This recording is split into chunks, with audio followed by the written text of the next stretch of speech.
at this time, what we'll do is show you the videos. The first video that I'll show is the Community Safety Coalition camera, which the initial call comes in. And again, this call received from Community Safety Coalition, the dispatch is 6:59, 59 in the morning. Now I'll note for you that with these videos, the times are different. They're a few minutes off from each other. They're not all consistent, but you'll see the flow of the incident. And actually in the report that I will provide, there's a timeline for you as to when the relevant events are with respect to each camera as well. So I'm going to come around so I can actually see this while I'm showing it to you. So this is the initial. Go ahead. You can start it. So he's in the. There's an overhang over top of him. He's got his belongings with him, and I'll show you pictures of that. And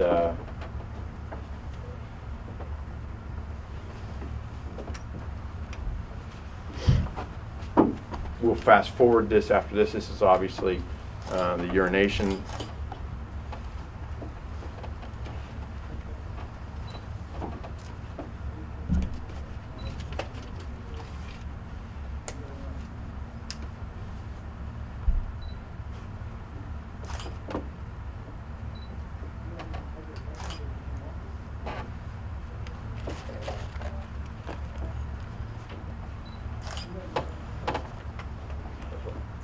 So we're going to fast forward a little bit because nothing much happens for the next approximately 10 minutes other than he's shuffling in and out of his belongings. What he does is he changes his shoes, changes his socks, he ties his shoes, cleans his feet, and you can stop it now.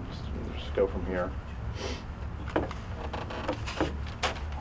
So he's changed his shoes and socks at this point in time. I think actually he doesn't put socks back on, he just puts sneakers back on, but you can see him tying them at that point in time. And there's Officer Delatorre arriving at 7:13 on this camera. The operator is following this at this point in time. At some point after he sees the police are there, he pulls away and it just goes to automatic. Witness B, if you can just rewind it just for a little bit, Andy. Witness B is actually over in this location on the other part of the underhang. You can't see him. This isn't going to show up on that screen. He's up here, past that. Yeah, there's some of his possessions. So that's where he is. So he's sitting there on his laptop. Okay, go ahead.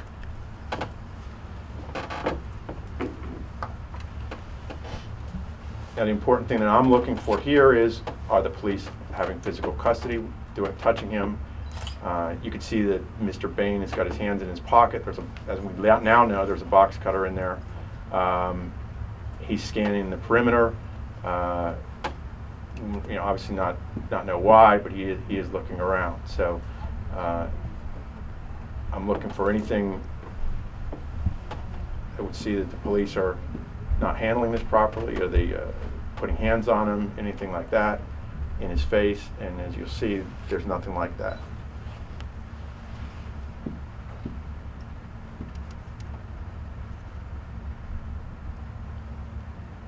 In fact, the only physical contact that they have with him, if you can say that, is when he exchanges his identification, and you'll see that.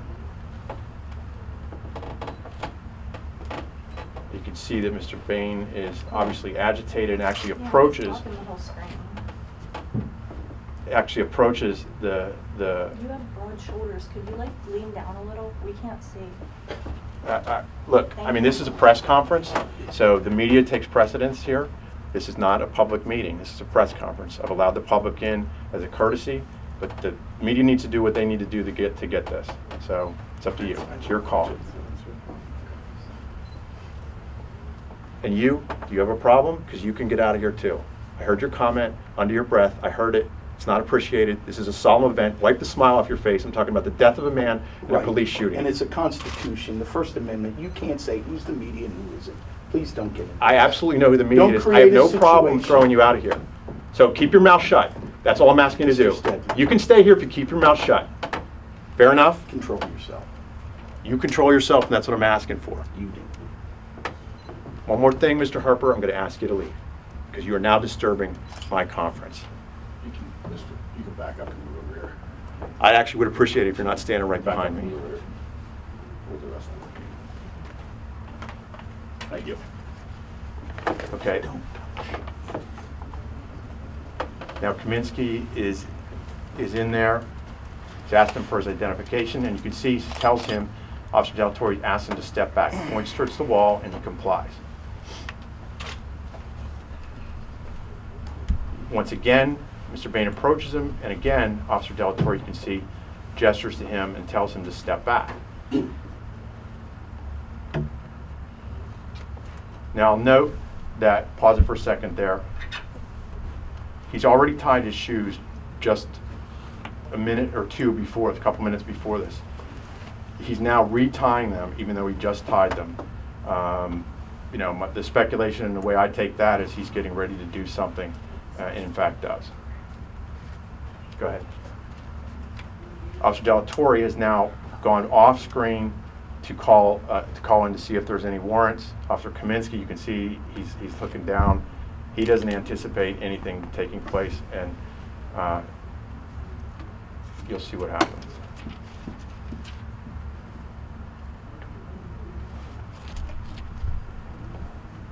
Okay, so I want to rewind that again. What you'll see and what you do see is that the police are nowhere near him. They're not approaching him. Del Torre is off screen calling it in. Kaminsky's standing there with his hands folded, and you'll see Mr. Bain goes into his pocket, pulls out the knife that you've seen, and goes right at Del Torre. Just real slow. And what he does is he takes it from his left pocket, and you'll see him shift it to his right hand as he's opening it. See him open it right there. He's now got it, and he's going right after Del Torre. Kaminsky's trying to close that in defense of his partner. And this video is critical to my analysis, in addition to the witness statements, that there's beyond all doubt that Bain commits a crime here. This is at least an aggravated assault on a police officer with a deadly weapon, and he is absolutely, without question, the only person that initiates the physical contact, the only person that's causing any threat. Del Torre is standing there talking on his radio. Kaminsky's standing there with his arms folded. No weapons are out. They're not doing anything. They're just calling it in. They're again responding to what is basically a quality of life issue. And Mr. Bain decides, for whatever reason, to pull out a 9-inch knife and go after Del Torre. I want you to show it again in fast speed. You can see how fast he covers that distance, which has to be approximately 10, 12 feet. I mean, he's going right there. It's 1, maybe 2 seconds for him to cross that. Now, we're able to reconstruct that essentially what's happening, what Del Torre's doing is moving back as he's trained to do, like this, then drawing his weapon to do that. He does not shoot at that point in time. What happens instead off screen is when Del Torre's backing up, and presumably because he's now got the weapon drawn on him, Bain shifts his attention to Officer Kaminsky with that knife, and the way it's described to me is slashing like this, like a figure 8 towards him. Can I ask a question? Yeah. Del Torre's off screen here. Yes. So how do you know what he's doing there?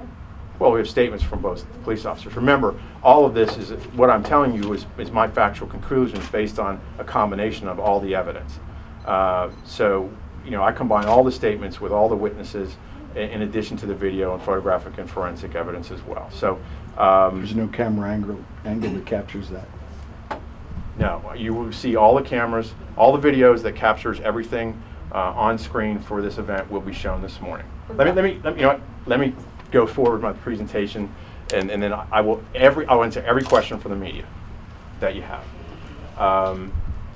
So I lost my train of thought, and that's how I shouldn't have taken the question. It was my fault. I let you do it. So the way it was both officers described to me was that he's approaching. He shifts to Kaminsky. He's coming after him like this with the knife that you've seen, and that's when Officer Delatorre fires the first shot. The shot misses him completely, and that shot is justified in the defense of other principles that I talked about previously. He's not defending himself. He does take a shot at Officer Bain to stop him from slashing his partner to death, or at best, causing serious bodily injury. That's what causes Bain then to start the flight, which you'll see some of which on camera. So go ahead and just show the very end of this, and then it goes off screen, and that's the end of it. But again, as I said, this is absolutely critical to me, and it leaves no doubt with anybody's mind that Bain causes this incident to take place and ratcheted up the potential use of deadly force. I don't know what was in his mind. We'll never know what was in his mind. That's not important to me for my analysis as to whether the police are justified in what they do, because now they have a situation of at least aggravated assault on a police officer. You've got a 6'3", 220-pound man now who's attacked the police, still has a knife, and is running loose in the city. So they have choices to make. So if you can switch to the second video, this video, you'll see it. So this is Orange Street looking up. If you can just keep it paused there, I'll orient everybody to it. You're going to see the pursuit come down this way across the street. You'll see Officer Naumann's car pull across to approximately here. I'll note again, witness E is here on this corner and then crosses over on this side. Witness C is in a vehicle on Orange Street at this intersection waiting at the light, and then witness D we haven't get to, and you'll see his viewpoint on the other camera. So what you're going to look for in this video is the pursuit coming from left to right, and you'll also see the Officer Kaminsky deploy the taser and holding, extending the taser, and you'll see Officer Naumann's pursuit. Go ahead.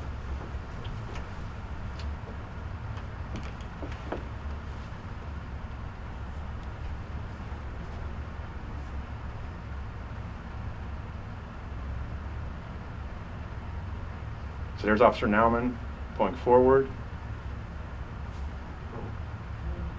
Can you stop it right there for a second, Ann?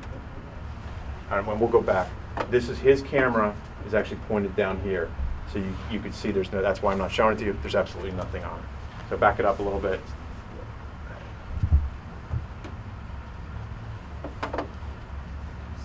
Is this real time, this video, or is there delays, or are they every? So they're real time.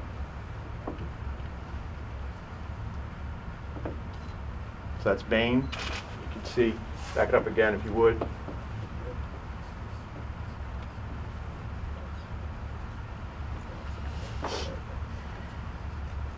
Okay.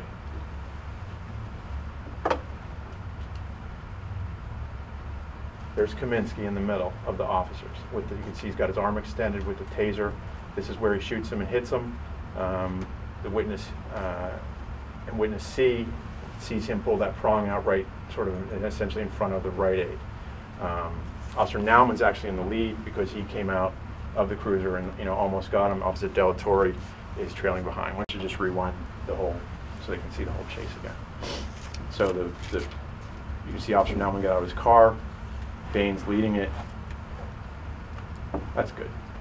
Thanks. You can see him clearly with his arm extended with the taser, and that's where he shoots him with it. So there's nothing else in this view because they move down the street. So why don't we shift to the last one?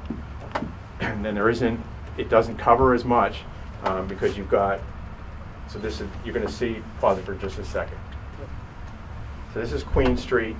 We're looking south down Queen Street here, so the right aid's over here off screen. You're going to see hardly anything here due to the camera angle and the obstruction from, the alcove and also from the awning. But what I want you to draw your attention to is up here at the top, you're going to see some feet.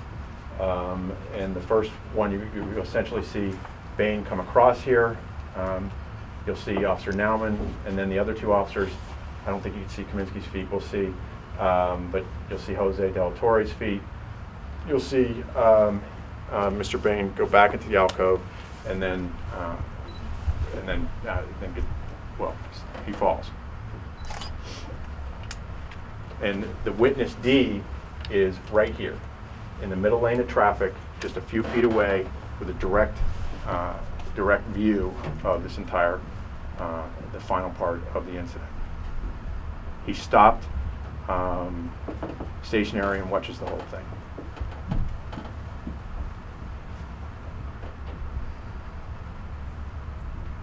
And again, I'll note that the times are different for each camera. Okay. Yeah, And you say that the times are off, mean that the times are time is inconsistent. set. They're not Okay. off. They're the cameras are inconsistent with each other.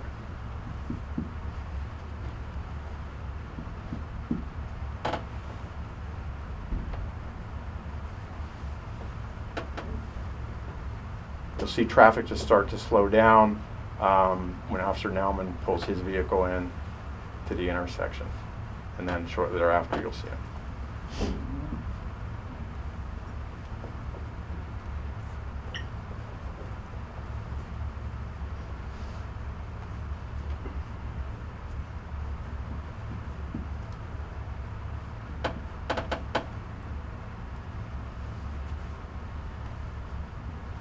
Okay, so now it'll be very shortly. That's Bain's feet. Goes back into the alcove, and that's when he's shot. He falls forward, which is consistent with him moving forward. If you're shot with a weapon and you're moving back, you're gonna fall straight or back. Same thing with stationary, but he's falling forward, which is consistent with what the witnesses say and witness D says. If you want to show that one again. This is Officer Del Torre here. His feet are closest to us. That will be Officer Kaminsky, who again misses with the taser first, and Nauman's in the middle.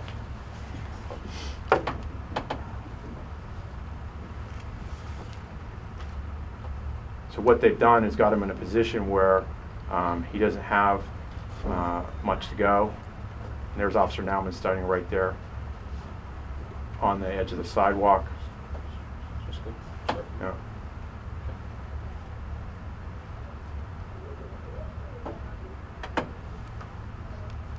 So when he's shot, he's only a few feet away, 8 feet approximately, from Officer Nauman, and he's approaching him again with the knife after ignoring numerous commands to do so.